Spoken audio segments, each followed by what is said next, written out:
Bom, a gente tem aqui Gubbio explicando toda aquela ideia que a gente tem discutido, né, desde o prefácio no primeiro capítulo, sobre essas regiões, digamos assim, incompreensíveis para algumas pessoas, e André Luiz é um porta-voz dessa incompreensão, quando ele compartilha essa dúvida nesse diálogo com o instrutor, incompreensíveis para a perspectiva dele, para a experiência dele, né?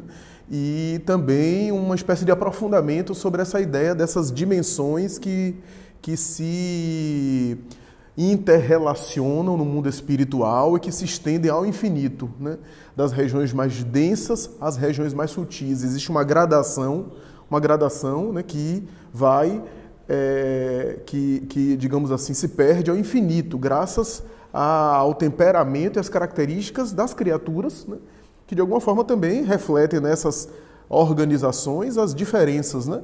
E as diferenças aqui no sentido das singularidades das posições evolutivas, né? Allan Kardec, na escala espírita, item 100 e seguintes, ele chega a dizer que aquelas categorias que ele coloca, espíritos imperfeitos, né, espíritos superiores, espíritos puros, e os subtópicos, que são os elementos, né, de cada uma dessas categorias, né? Espírito superior você tem desde o espírito benevolente ao espírito de sabedoria, né? O espírito voltado para o bem até o espírito que reúne sabedoria e sentimento, né?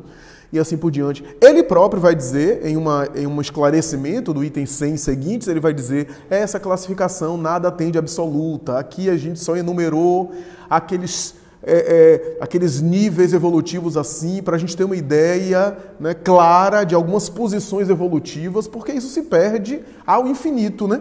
Graças à evolução que é muito variada, de criatura para criatura, né?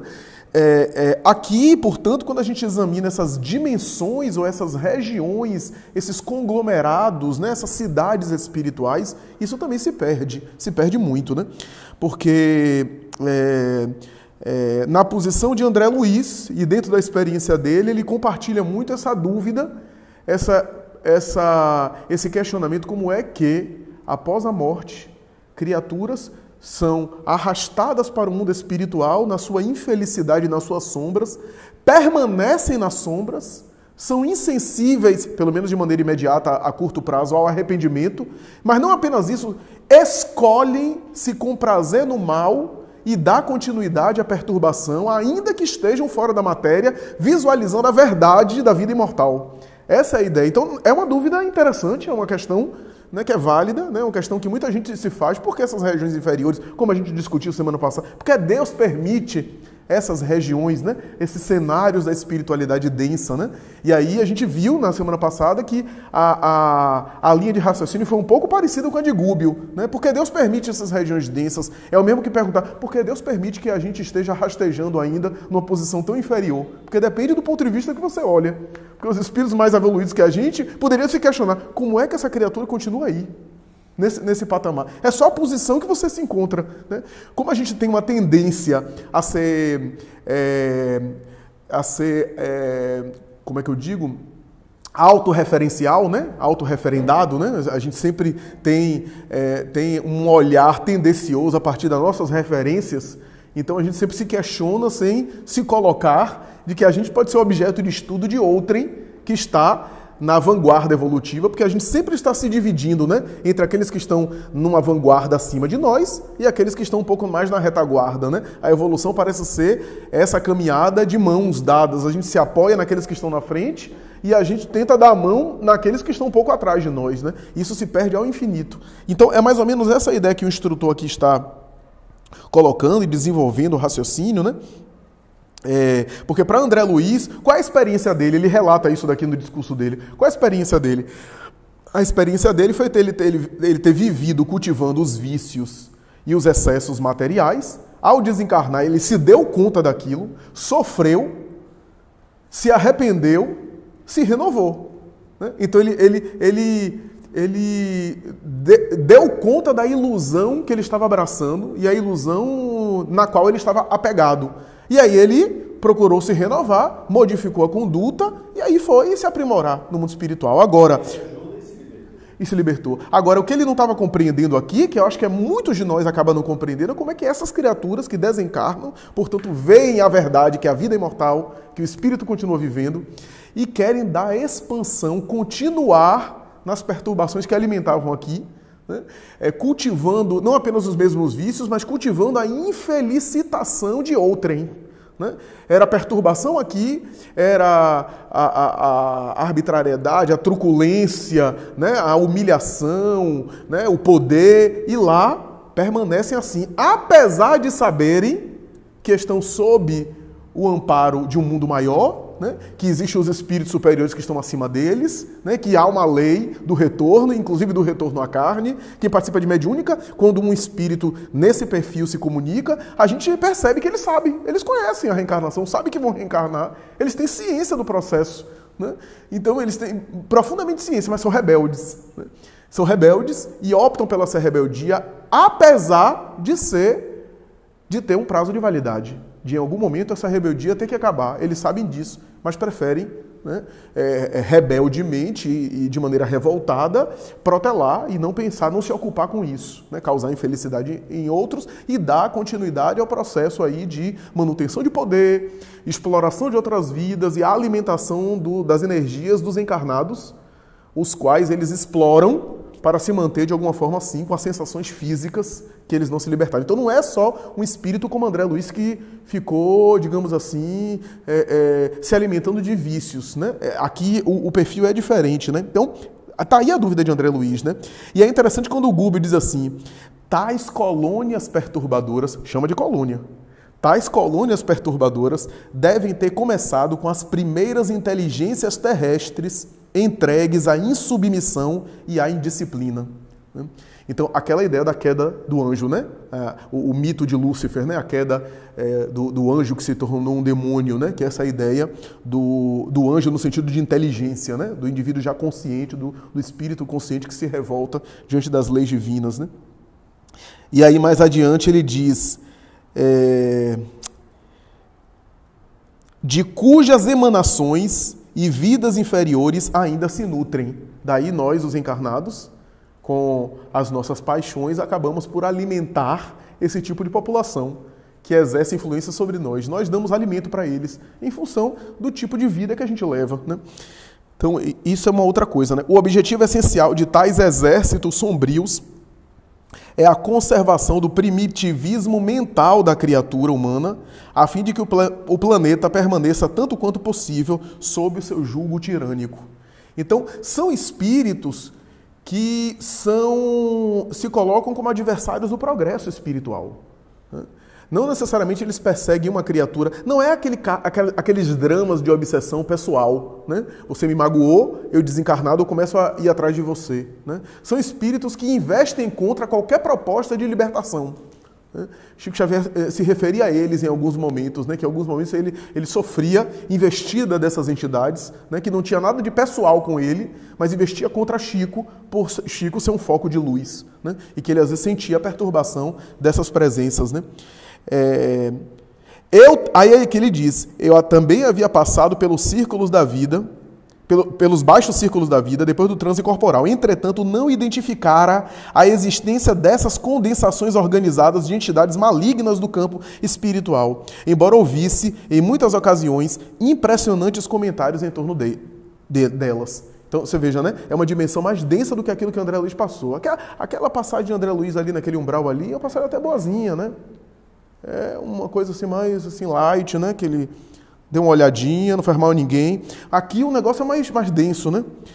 E aqui eu acho interessante essa expressão, que acho que resume bem esse tipo de população. Estacionamento deliberado. Fácil de entender essa jornada evolutiva do homem, depois do sepulcro. Mas o estacionamento deliberado na crueldade e no ódio, além da morte, dá para confundir a mente de qualquer. Isso que intrigava André Luiz, né? Estacionamento deliberado.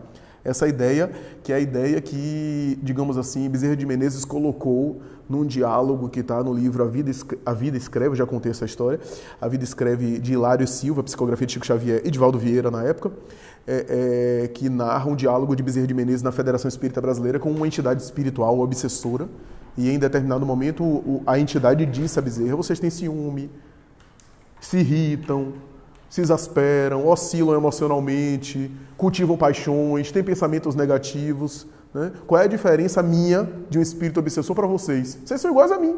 Então, que moral vocês têm para vir aqui falar? E aí, Bezerra de Menezes, você tem razão. Nós somos iguais. A diferença é que eu tenho tudo isso e estou lutando para sair. E você tem tudo isso e está querendo ficar. E isso faz toda a diferença. Acho que o capítulo se chama A Diferença, ou A Sutil Diferença, alguma coisa assim. Está no livro A Vida Escreve, né? E é verdade, há uma grande diferença entre nós dois estamos cultivando paixões, mas você quer sair das paixões e eu estou alimentando elas. Eu estou me fixando nelas. Né? Isso muda completamente, que é o símbolo do chamado bom ladrão à cruz.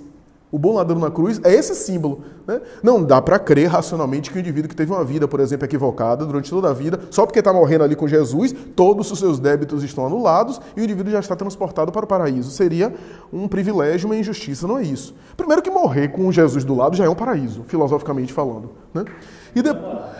Né? E depois, essa ideia da posição em que ele se colocava, né? Da postura que ele se colocava. A Emmanuel vai dizer, abria-se para ele agora um imenso leque de oportunidade, de possibilidade de reparação. Né? Isso faz toda a diferença. Né?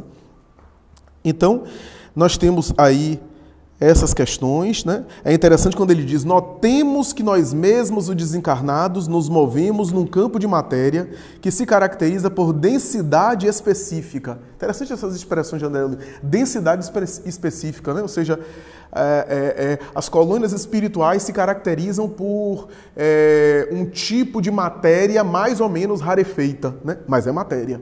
Né? São sociedades materiais, entre aspas, uma matéria fluídica, uma matéria vibratória. Né? Daí a ideia de que quando a gente examina o espírito fora da matéria, a gente está falando da matéria da carne. Né? Eu costumo dizer que no mundo espiritual, o mundo espiritual não é um mundo imaterial, é um mundo incorpóreo. Não tem carne, mas tem matéria. Né? Daí a reencarnação é voltar à carne. É uma matéria mais densa, né? Mas o mundo espiritual tem matéria também. Né? O tempo todo o espírito está em contato com a matéria. E ele faz uma explicação aqui sobre as células, sobre os elementos que estão sob o comando da mente, obedecem o influxo da mente, que são também princípios ali em evolução. Né? Em Evolução dos Mundos a gente tem uma explicação interessante sobre esses princípios evolutivos. Né? Pensar que as células do nosso corpo são todos princípios anímicos em evolução, sob a direção de uma consciência já humanizado, um princípio espiritual individualizado, né? É uma coisa complexa, né? Muito complexa. Entenderam agora como é... Aqui eu queria destacar uma coisa. Logo no final das colocações do mentor, dessa parte que a gente leu, entenderam agora como é compreensível a opção de certos espíritos pela casa escura do crime, depois do túmulo, qual ocorre a milhões de entidades encarnadas que, em plena harmonia com a natureza terrestre, estimam viver no domicílio da enfermidade? Aí, mais adiante, nessa mesma fala, já no final, ele diz assim, no terreno idealístico, para se alimentar intimamente na tarefa que se consagram, não se transformam em servidores humildes de um momento para o outro. O que é que eu quero dizer? Tem duas características desse público aí. Uma é que eles não podem operar uma transformação mágica imediata de uma hora para outra só porque desencarnam. Aqueles que estavam acostumados à tirania, eles estão condicionados a isso. No mundo da matéria mais sutil, isso é um hábito tão forte que impregna a própria atmosfera deles e faz com que eles ajam de maneira automática. Aqueles que se acostumaram ao orgulho, à vaidade. Daí Allan Kardec vai dizer as imperfeições que o espírito acumula aqui na Terra, no mundo espiritual, ele as carrega e não é fácil desvencilhar-se dela a ponto de se constituir maior soma de sofrimento, né? Código Penal da Vida Futura, o céu e o inferno. Então, não é assim, não, eu fui orgulhoso na Terra, aí chego no mundo espiritual, fico humilde, né? Fico abatido e de repente quero me renovar assim, fico profundamente sensibilizado. Não é assim tão simples. O orgulho que eu cultivei na Terra, aquilo acaba se tornando uma espécie de cruz, uma espécie de calcanhar de Aquiles que eu carrego no mundo espiritual. Né? E aquilo dali acaba constituindo um tormento para mim, porque eu não me desvencilhei daquilo. Não que o espírito não possa evoluir. Quando André Luiz fala que esses espíritos optam por um estacionamento temporário, deliberado, o que é que ele quer dizer? Ele quer dizer que o espírito pode optar por não estacionar deliberadamente, ou seja, por evoluir, por progredir no mundo espiritual, né? Então, é claro que a alma pode evoluir, pode progredir, pode fazer aquilo que não fez no mundo terreno em parte. É claro que há provas e tarefas que são da carne, por isso que na carne o indivíduo tem que retornar. Mas é interessante a gente perceber o seguinte, essas duas características. Uma é que o espírito não consegue se modificar, o hábito do cachimbo deixa a boca torta. O espírito não consegue se modificar de uma hora para outra com hábitos que ele cultivou durante anos na vida física. Isso não é um milagre que se opera. Então o indivíduo desperta, ele, às vezes, quando ele se dá conta, ele até gostaria de se libertar, mas não consegue. Isso é muito interessante, né? Até gostaria de se libertar.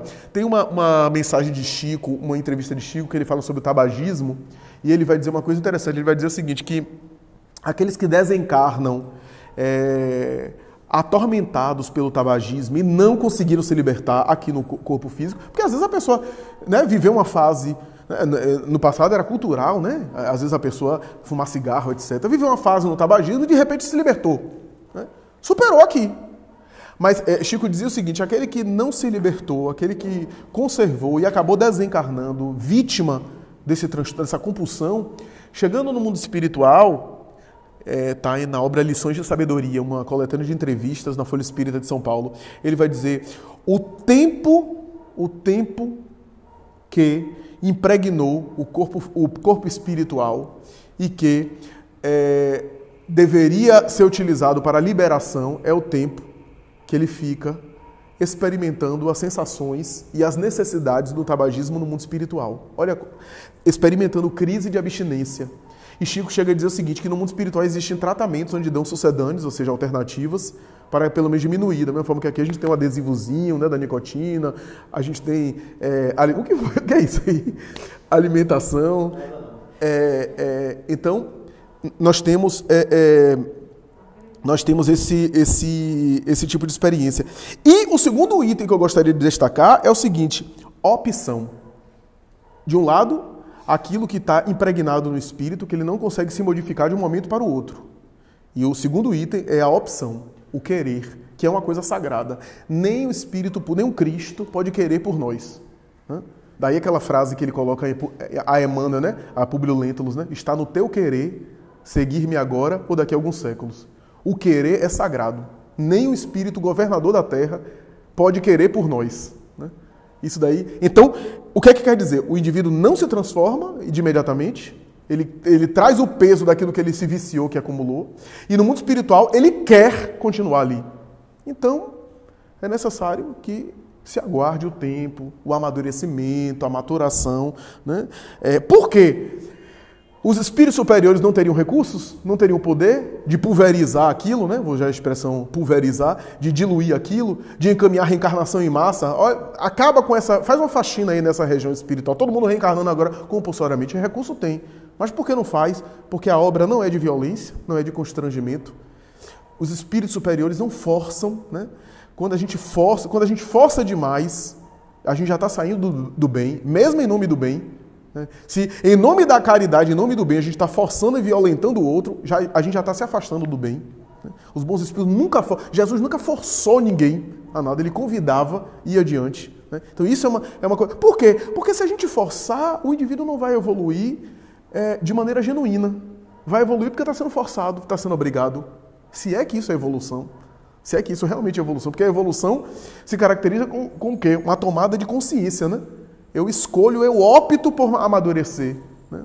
Daí, eu já estou até me alongando demais, mas daí, um parêntese, aquela ideia, quem leu os romances de Emmanuel vai lembrar, aquela ideia daquela dupla Ciro e Célia, de 50 anos depois, que teria reencarnado mais tarde como Alcione Pollux Carlos Clenaghan, né? E por que aquele, aspas, aparente retrocesso espiritual da figura daquele que era Ciro, que chegava a orientar espiritualmente Célia na sua saga missionária, embora fosse um espírito missionário, ele mesmo coloca isso, né? Volta várias vezes aos braços dela, em expiações aí infantis, né? Recém-nascido, chega aos braços dela inúmeras vezes, né? Diz Emmanuel, e embora fosse o eleito do coração dela e o amor querido dela, ele tinha débitos pesados, daí foi martirizado também, e assim por diante.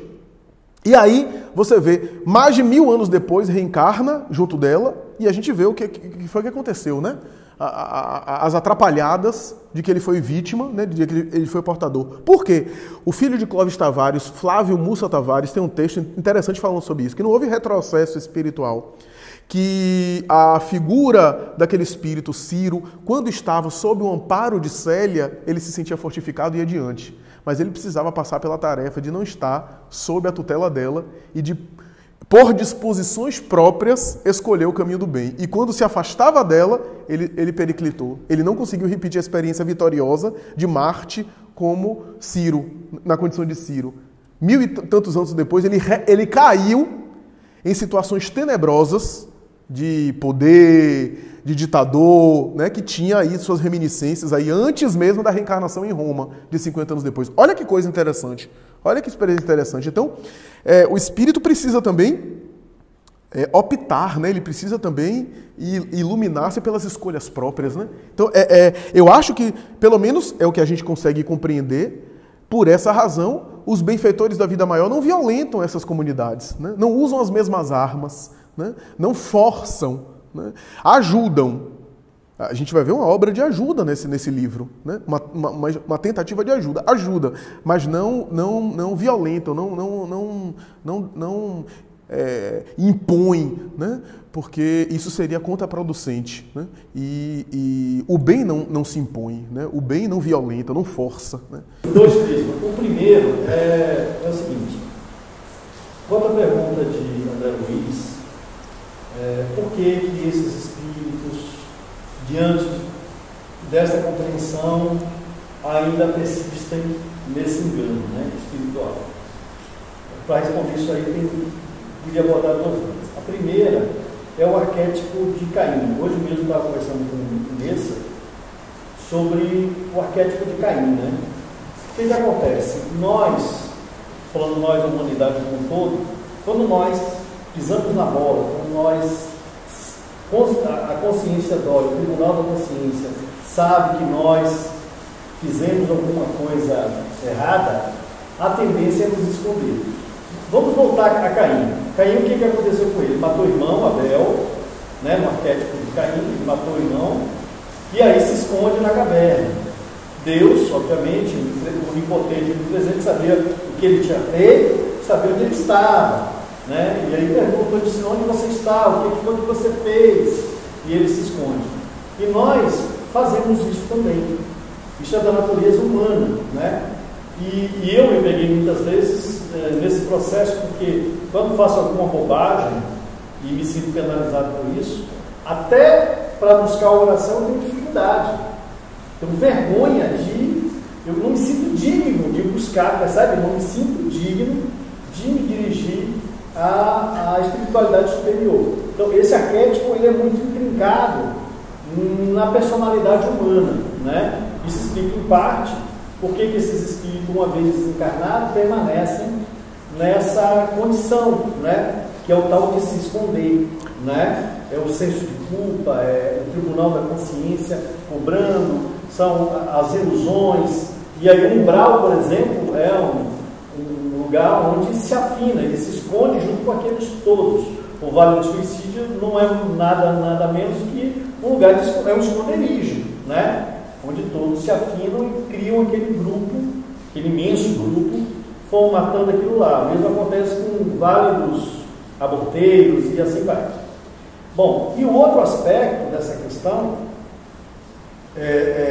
essa questão da consciência do pós-morte, ela também está relacionada com o estágio evolutivo que você colocou, o Jorge também colocou, aquela velha ideia de que as gradações são infinitas, né? Tanto do ponto de vista de ascensão do plano superior quanto do plano inferior, né?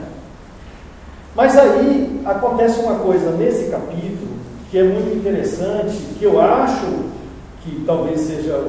Eu não li o livro inteiro, não havia lido nenhum capítulo, então estou chegando agora, mas me ocorre o seguinte, que já é dito isso a partir da introdução, que na verdade temos uma nova formatação aí do mal, porque uma coisa são aqueles indivíduos que desencarnam e coletivamente, de acordo com a sua afinidade, com a sua vibração, se aglomeram em adensamentos umbralínicos. Essa é uma situação. Outra situação que está sendo colocada, que são aquelas organizações no plano espiritual inferior de espíritos que são os organizadores do planejamento do mal. Percebe? Que isso é diferente. Uhum. Uma coisa é André Luiz ir lá para o umbral, viver lá a experiência dele de queima das ilusões. A partir de um certo momento ele se cansa daquilo, os espíritos que o cercam percebem e resgatam ele. Isso é uma coisa. Outra coisa é eu ir lá para um determinado canto já me organizando, juntando com outros trevosos para perseguir não sei quem, para vingar não sei quem. E veja assim, então, esse aspecto ele é muito relevante. Por quê? Toda a literatura, ela sempre trata de que existe e alerta de uma organização do mal. Sempre falo, né? O mal é muito mais organizado do que supões, né? Veja que eles são tão organizados que, além de todo o mal que fizeram ao longo da história, a Inquisição, as Cruzadas e outras barbaridades tanto, no último século criaram 2 guerras mundiais, né? E por nada ocorre a terceira. Toda a literatura mostra que isso foi organizado, planejado, arquitetado, exatamente nessas cidades do poder, vamos dizer assim, né? Ok? Então, veja, aí eu queria te fazer uma pergunta, Flávio, a partir disso. Quando, você já sabe a resposta, Patrícia? Quando a gente pensa que no viés da espiritualidade superior nós temos essa hierarquia, né?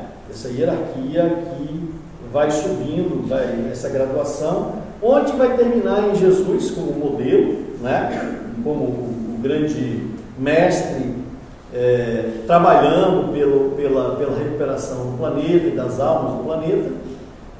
A gente pode imaginar que do lado oposto também, não é verdade? Uhum. E essa graduação vai terminar onde? Eu me lembro no livro Sexo e Obsessão, aquela cidade lá, né? Então, o Marquês de Sades, lá nas conversas, fala que eles teriam que prestar contas a ele. Esse ele, você, inclusive, acha que esse ele é Nero, né? Calígula, desculpe, Calígula, não Nero, Calígula. Você acha que é Calígula que está no comando desse processo, né? Pois bem, Calígula está autônomo? Ele não está, acima dele não tem ninguém? Isso termina onde? Aí a pergunta vai. O velho modelo de Lúcifer, que o livro de Kardec, Céu e Inferno, mostra que não é bem isso, desmancha esse modelo.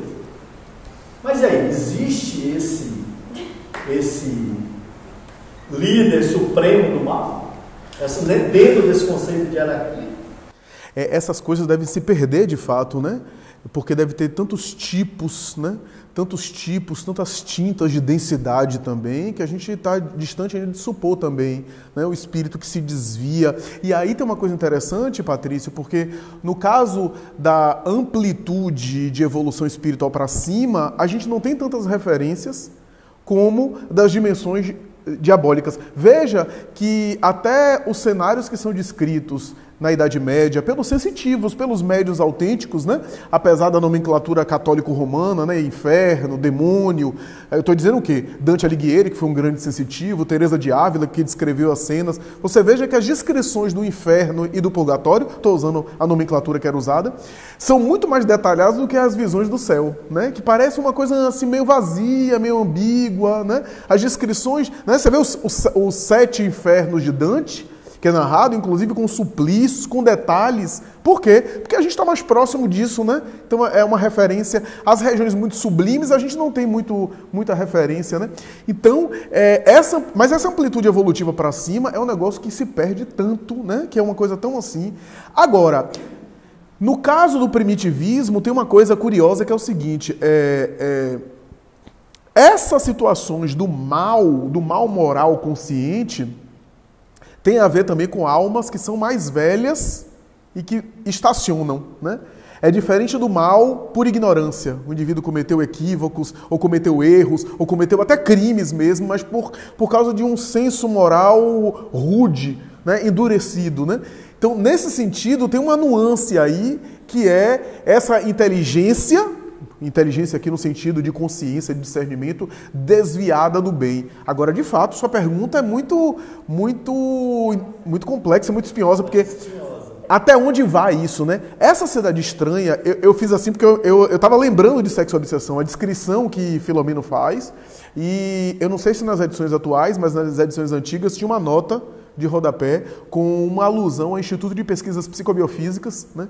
Graças a uma conversa que Chico Xavier teve com Newton Boechat, que ele mencionou essa cidade que é descrita em Sexo e Obsessão, quando ele psicografou no Mundo Maior, aquela cidade que ele viu em desdobramento e que gerou aquele capítulo Sexo, que a gente descreveu aqui, o capítulo 11, e que ele chamou de cidade estranha, né? E se não me engano, falha a memória, me corrija, tá cidade perversa, eu acho, em Sexo e Obsessão, alguma coisa assim. E que, de fato, você tem razão, Calígula é um líder de uma região, a gente não sabe se tem alguém nessa hierarquia acima, né? Né? E é interessante porque, assim, o Marquês de Sades é uma espécie de subalterno dele, né? Há uma tradição, um boato, né? Uma menção, Divaldo menciona isso, né? Que o Marquês de Sades teria sido a reencarnação de Tibério César, né? Se foi Tibério César, melhorou bastante, apesar de Sades ter aquela coisa, mas Tibério César. Pelo menos não se exasperou no poder, né? Como o Tibério, né? Se degringolou em termos aí do poder, etc. Mas, de fato, você tem razão. Até onde vai isso, a gente não sabe. Agora, o que Kardec coloca, o raciocínio de Kardec em O Céu e o Inferno, é que o Criador, é ilógico pensar que o Criador criou intencionalmente uma criatura de natureza má, intrinsecamente má, a sua essência é má, e essa criatura ficará má perpetuamente, né? Isso é ilógico com a bondade do Criador, né? Ou seja, toda criatura demoníaca, luciferina, toda criatura diabólica, toda criatura pervertida no mal é um espírito infeliz na ignorância, e esse mal é temporário. Essa abordagem do Patrício, que você agora complementou, Vanessa, essa dimensão psicológica, é muito interessante. Eu até esqueci de comentar na minha fala, mas foi bem pontuado de vocês, porque, de fato, existe esse esconderijo, esses mecanismos de defesa, né? Hermínio de Miranda, inclusive, ele defende isso, que essas entidades muito rebeldes, muito revoltadas, eles optam por causar dor no outro, explorar aquela... Porque a gente está falando aqui de... Eu não sei qual foi a expressão que... Eu estava procurando, mas não consegui encontrar, que André Luiz chama de gênios do mal, ou gênios diabólicos, alguma coisa assim,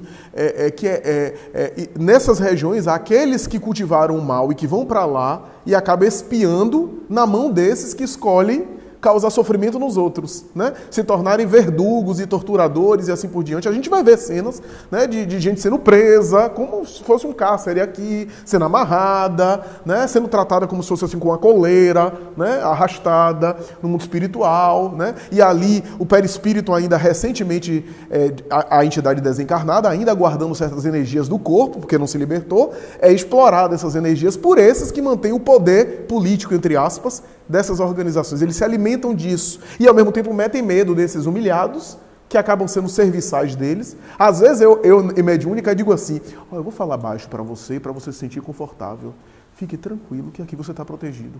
Eles não conseguem te acessar aqui. Eu lhe dou minha palavra. Eu sei que você não quer, na verdade, se entregar aqui porque você tem medo de eles estarem escutando e de você depois ser punido quando sair daqui. Eu lhe dou minha palavra. Às vezes, o espírito se sensibiliza e, então eu vou ficar. Né? Porque tem isso, né? Eles fazem tanta lavagem cerebral e às vezes quando tem uma baixa dessa, na semana seguinte, o líder vem, né? Espumando raiva, né? Porque eles tiveram uma baixa, né? Então, tem esses processos, né? Essas situações. O que André Luiz está falando é o seguinte, que existe, portanto, esse processo de humilhar e de causar sofrimento no outro como um mecanismo de defesa. Hermínio de Miranda fala isso. É uma forma de o seguinte, esquecer da minha dor enquanto eu causo dor nos outros. Puxando o gancho nisso, eu fiquei muito impressionada com as analogias que ele faz com a eletricidade, né? Sim. E Emmanuel tem diversas mensagens que ele fala sobre isso, de que a nossa mente atrai para nós situações magnéticas, que tem a ver com as nossas más inclinações, e quando ele fala sobre a eletricidade, que os centros de força serem como o eletricista manejando o caminho da eletricidade para diversos pontos, é algo que vai além de você direcionar essa força para um lugar ou para o outro, mas a gente pode pensar, por exemplo, nos fenômenos de indução eletromagnética, e aí a gente entende esse roldão de espíritos vibrando todos naquele tipo de vibração. Tem um vídeo, não sei se você se lembra, de Urbano, Teoria das Janelas Quebradas, e ele fala exatamente isso, que é uma teoria que em centros urbanos, se alguém vir um carro, por exemplo, com a janela quebrada, existe uma incitação maior a você cometer um vandalismo por você acreditar que aquele vandalismo já não tem credibilidade, que já está vulnerável. Então eu acredito que uma vez que esses espíritos errem reiteradamente, recalcitrem no mal, às vezes o sentimento que eles têm de si mesmos, de se libertarem daquilo, eles acabam se desacreditando e ficando cada vez mais chafurdando na lama. E isso é um círculo vicioso, difícil de se desvendar, né?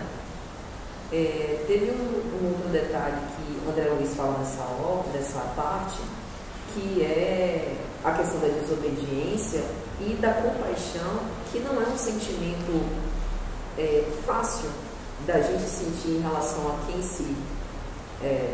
recalcitra ao mal, mas a gente vê que essas pessoas, elas são completamente insensíveis ao afeto, ao amor, e provavelmente isso começou por conta de algum desamor. Então o que eu estou querendo dizer? A única equação, né, para dissolver esse tipo de situação provavelmente vai ser um olhar de misericórdia, um olhar afetuoso e as expiações dolorosas.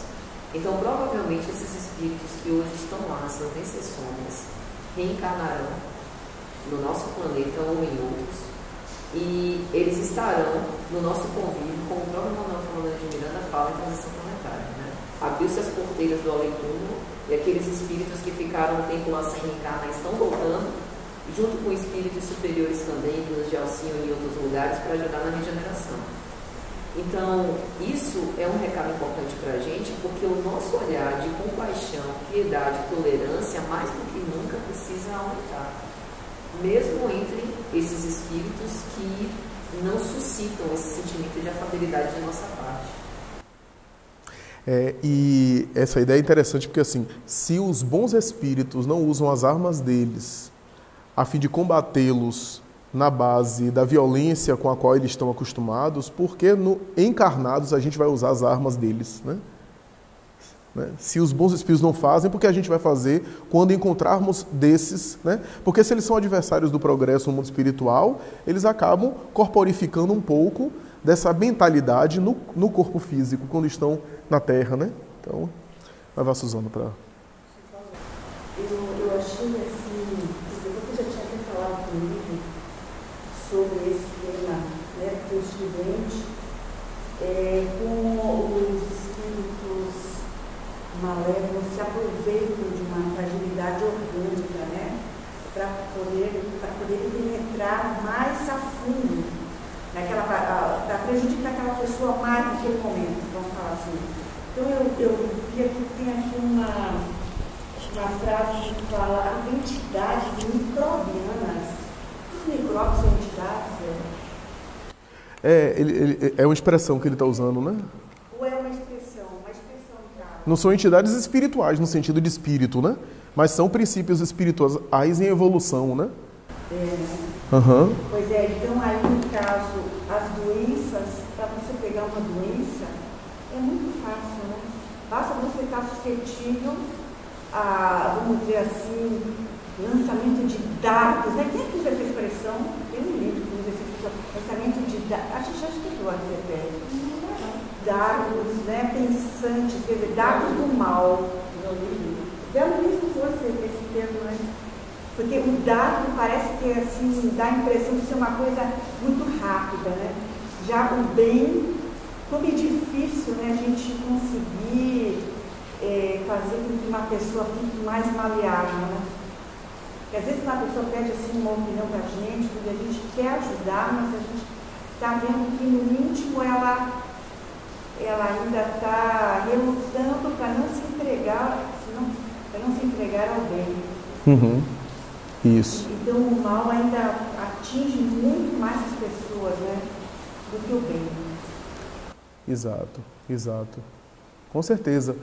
E eu acho que um dos ensinamentos que o Gubbio está tentando provocar em André Luiz é assim, porque você está muito autorreferenciado, você está muito olhando para o seu ponto de vista, né, e achando, de repente, que aquilo dali tem alguma coisa de errada, quando, na verdade, a falta de compreensão com relação a essas entidades é um caminho muito perigoso, não acolher essa realidade a fim de trabalhar para mudar seria agir de maneira oposta àquilo com que a gente tem sido tratado durante muito tempo, né? É como se Gubbio tivesse sacudindo um pouco o André Luiz, assim, se coloque no seu lugar e veja o quanto os mentores maiores têm tido paciência com você. Essa é a ideia, né? Sai um pouco do seu ponto de vista. Você está achando difícil isso? Né? Imagine aqueles que estão na frente de você, que têm tido paciência com você há muito tempo. Deixa eu começar só fazer uma pergunta. Tem uma parte que me deu curiosidade quando ele fala que aqueles que não mergulharem na loucura serão servidores de emissários maiores, né? Para a educação. Ele fala que aqueles que não mergulharem na loucura serão colaboradores de emissários divinos para que sejam operários de tarefas sublimes, ainda que não percebam. Aí eu lembrei daquele comentário dos espíritos da questão 1540, que eles falam, vede essas miríades de animais que sem saber, né, colaboram para a harmonia do ecossistema. No futuro eles influirão no mundo material, depois no mundo moral. E eu fiquei curiosa para saber em que tipo de serviço esses seres ainda tão impedidos do mal podem ser úteis. Que coisa interessante, né? Que coisa interessante. Veja que coisa interessante. O espírito desencarnado, quando ele se excede, extrapola no mal, ele continua se comprometendo, né? Ele não adquire débito só encarnado. Então ele está, de alguma forma, arquivando bagagem negativa que o boleto um dia vai ter que ser pago. O que é que acontece?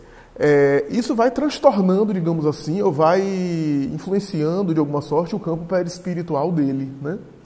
O que gera, às vezes, plasma as consequências numa reencarnação futura próxima, né?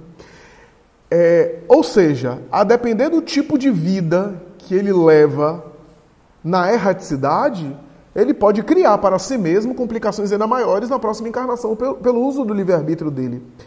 O Marquês de Sades, por exemplo, na obra Sexo e Obsessão, quando ele entra num pranto convulsivo e a mãezinha resgata, algo bem semelhante do que vai acontecer com a libertação, o perispírito dele, são mais de 300 anos na depravação, no cultivo às obsessões sexuais, onde ele estava por detrás, né? Na coordenação de uma zona voltada para a pedofilia, para os crimes sexuais. Quem leu a obra sabe do que eu estou falando, mais ou menos, né? E aí o perispírito está tão deformado que Filomeno de Miranda sugere que a futura reencarnação dele ele vai voltar na demência. Vai voltar num processo de expiação séria por aquilo que ele criou para ele mesmo, né? Ou seja, aqueles que não se excedem de tal forma a ponto de cristalizar no perispírito coisas muito graves, que vai gerar mais tarde na carne um processo de loucura, de transtorno, de uma expiação, uma limitação maior, né? Podem ser mais tarde agentes do progresso, podem ser utilizados, porque até no mal o espírito aprende alguma coisa, né? Mesmo que seja se saturando no mal. Claro que não é o caminho melhor, porque é uma evolução lenta, né? Mas, por exemplo, vou citar um exemplo.